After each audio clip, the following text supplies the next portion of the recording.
36 जिल्हे, 36 बातम्या. News G9 Maharashtra. उत्तर तुमच्या प्रश्नांची.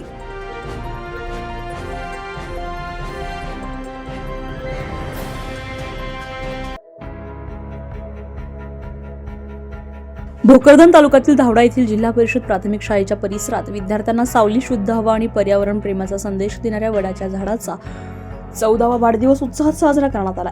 दिनांक 18 ऑगस्ट 2012 रोजी शाळेच्या प्रांगणात लावण्यात आलेले हे छोटंसं रोपटं आज तब्बल 14 वर्षांचं होऊन डेरेदार वटवृक्ष बनलंय.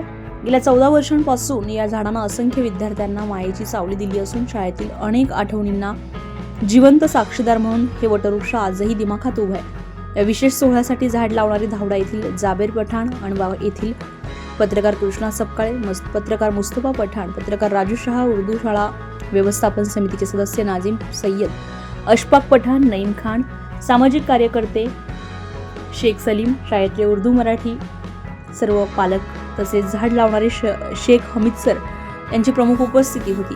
यावेळी मराठी शाळेचे मुख्याध्यापक काळे सर, सहाय्यक शिक्षक Sapkale sir, Ingle sir, Kankal sir, Wendole sir तसेच उर्दू शाळेचे मुख्याध्यापक शाकीर सर उपस्थित होते.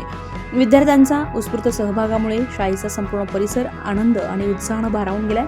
झाडाचा वाढदिवस साजरा करण्याच्या या उपक्रमातून विद्यार्थ्यांमध्ये वृक्ष संवर्धन, पर्यावरण प्रेम आणि निसर्गाविषयी कृतज्ञतेची भावना अधिक दृढ झाली.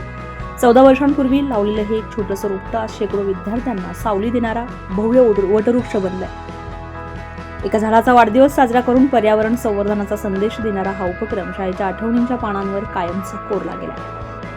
और पुण्य तुमको जरूर मिलेगा अशा प्रकारचा संदेश ज्यांनी आपल्या भाषणातून दिला ते आमचे मित्र जाबेर भाई. त्यांनी सांगितलं की दबाव आला परंतु आपले शाळेचे जे काही पुष्पा म्हणून प्रसिद्ध आहे अमित सर, झुकेगा नाही साला, दबाव किती बी येऊ द्या पण आम्ही झुकोगा नाही. त्या दबावात सुद्धा त्यांनी आपल्या शाळेचं सुंदर अशी बिल्डिंग इथे बांधली. त्यानंतर मी आमचे मित्र कृष्ण सपकाळे साहेब यांना यानंतर आमचे यानंतर आपल्या उर्दू शाळेचे शाकीर सर खास आपल्या उर्दू शैलीतून आम्हा सर्वांना मार्गदर्शन करतील. न्यूज G9 महाराष्ट्रासाठी मजहर पठाण, भोकरदन.